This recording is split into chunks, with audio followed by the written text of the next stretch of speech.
Welcome to the show. I'm joined by Cheyanne Vlismas, all the way from the US of A. Welcome to the show. Thank you so much for your time. Thank you so much for having me. Cool, and your pleasure. So where I'd really like to start is maybe just give us an idea of where you're from originally and how you got into MMA.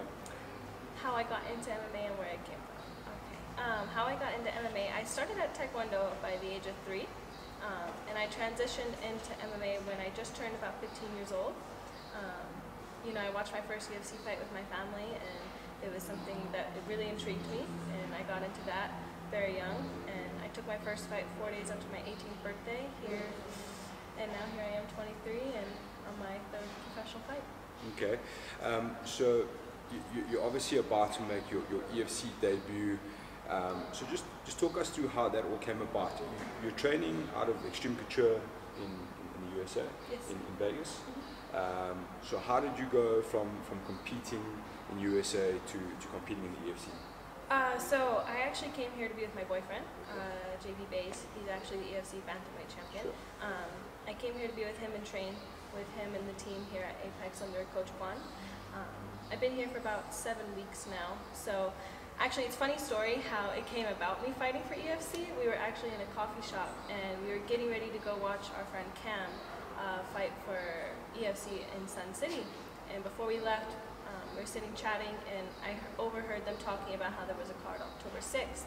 And I looked over at Richie, Coach Juan, and I was like, do you think I can fight October 6th?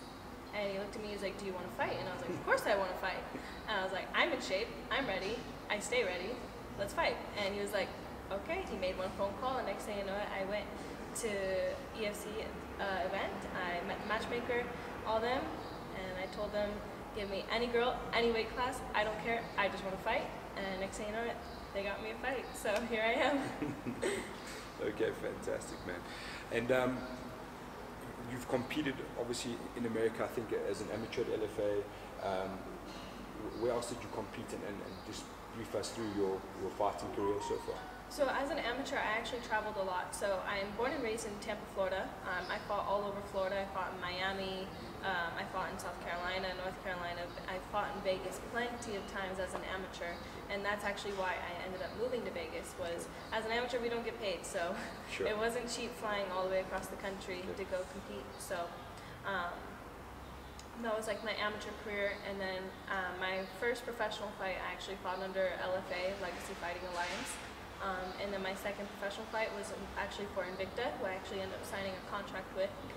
So I am an Invicta FC athlete, and now I'm an EFC athlete. So. Okay, cool.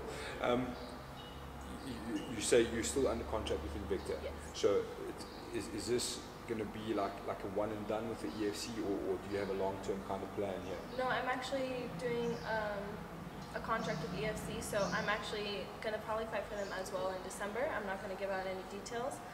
First, I just have to go and win this fight. That's all that I need to do first, and then hopefully I'm going to fight in December. Okay, cool. And how is South Africa been for you? Obviously, it's quite a big change, a big transition, new gym, new atmosphere. How's that all been?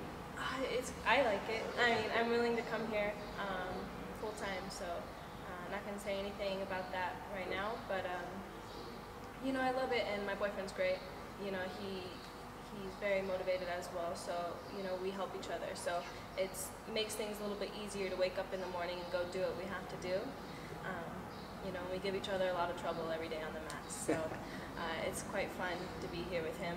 And the team is very open arms to me. They've been nothing but amazing to me, and I absolutely love the coach. The coach's knowledge is amazing. He's one of those few coaches that actually gives his heart and soul into everything he does, so it's very nice. Absolutely. I just want to try and get an idea of your fighting style and what the fans in the EFC can expect from you. Obviously, scouring the internet for some footage, there was a fight where I think you dislocated your elbow and you weren't impressed that the fight was stopped, and you wanted to carry on going, which I think speaks a lot to your character and your fight style. And like you've said, you'll fight anybody, anyway, at any time. So how would you describe your fighting style? I think my teammates can describe it for me, but for me, only thing I know is I come to fight. At the end of the day, I'm aggressive. I have that raw aggression. But I don't even know what I'm going to do half the time. Like, I don't know. Like, I have a game plan, but there's been plenty of times where my game plan's changed, where I had to go and win the fight, and I had to do what I had to do to win the fight. And one of my fights, I ended up having to break my arm. but that didn't stop me from trying to win that fight. So, at the end of the day, I'm a fighter. And fighters, what we go and do when we step in that cage is we fight. And a lot of girls, they can say that they're a fighter, but at the end of the day, your hands and feet and your heart is what shows. And everyone knows I lay it all on the line in that cage. Fantastic.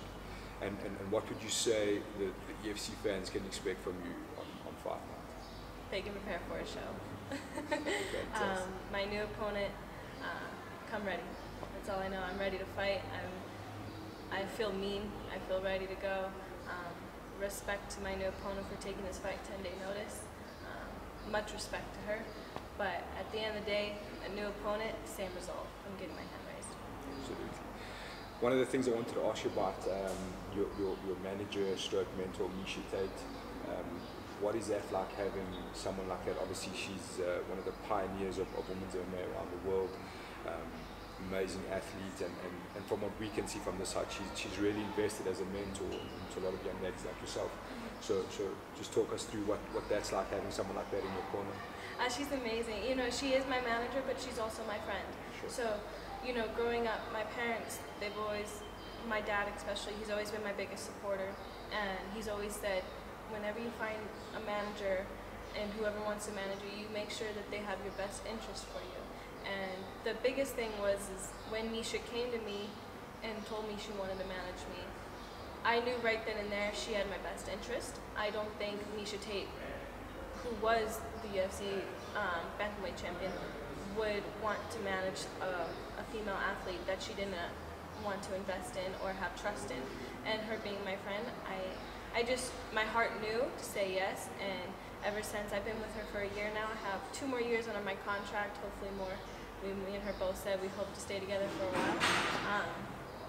But she's amazing. Like, I can go to her for anything, like not just about fights, not about anything. I can go to her for anything. Like, she has been there for me outside of the cage tremendously. I've been homeless. She's given me a shelter.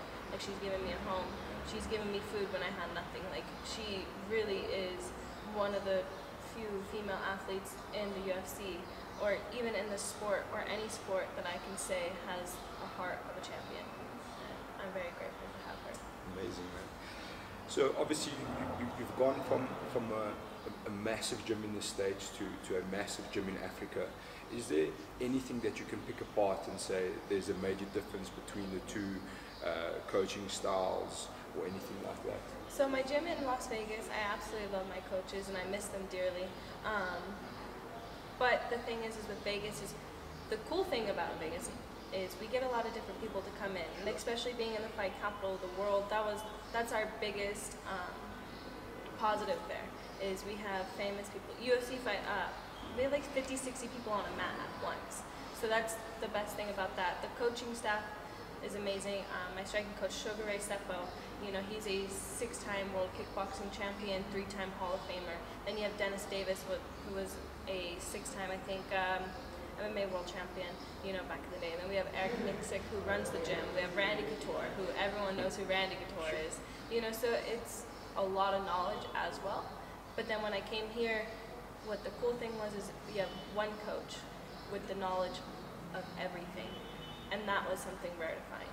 And that's why I respect this gym a lot. We don't have 50, 60 people on the mat here, but the people that you do have on the mat have a lot of knowledge as well, and they all want to help build you. And I haven't found somebody male-wise in here that I came to them and asked them for help. They could be 200 pounds, and they still will help me prepare for my fight, and it's amazing. So would you say it's more like a smaller class with some individualized attention, which is really going to help you grow? Yeah, I've gotten a lot of individualized attention, which I've actually preferred that for this fight. I didn't know I was fighting when I came here, so. But the cool thing is I've been training every day 2 to 3 times a day since I've been here for the past 7 weeks. So that's why I have my confidence going into this. I always tell people confidence is not key. It's the preparation that gives you the confidence, and that's key. and that's why I know I'm going to get my hand raised come October 6th. 100%. And is it going to be strange walking out with a different team in a different environment? No, because I'm the type of girl, this is my 20th fight. So to me, if I can't adjust to something so little like that, then I shouldn't be fighting. I'm going to have JP, Richie, and Devet all in my corner, which is an amazing corner as well. And the way I feel about that is I've been hip to hip with JP and even Richie for the past 7 weeks. And I just get along with them so well, and they know me by now. So I'm going to walk out, have a smile on my face, and I'm going to prepare to go to war, and they're going to be in my corner, and they're going to be sitting down having to tell me absolutely nothing, because I'm going to do everything they told me to do. Fantastic. And would you have any last message, firstly for your opponent, you did mention earlier, and for the EFC fans that will be seeing you for the first time? To my opponent, I just hope the dotted line is signed. I don't want to hear any more opponent changes. Much respect to you, though. I really appreciate you taking the fight on this 10-day notice all the way from Germany or England, I believe. And somewhere. Somewhere not here. I don't know where. There's been too many changes. I believe she's from actually England. So I just want to say thank you for taking the fight, and I'll see you October 5th. And to the EFC fans, hope you remember my name. Fantastic. And just as you sign up, where can people find you? Instagram, Facebook, all of that usual stuff. My Instagram name is ShayWarPrincess, and then Facebook, Cheyanne Vlismas, Twitter, Cheyanne Vlismas. Anything with Warrior Princess, that's probably me. So. Fantastic. We wish you all the best. Welcome to South Africa. Exciting to have a new prospect in the EFC, which is really cool. And thanks so much for your time. Thank you so much. Thank you. And we're out.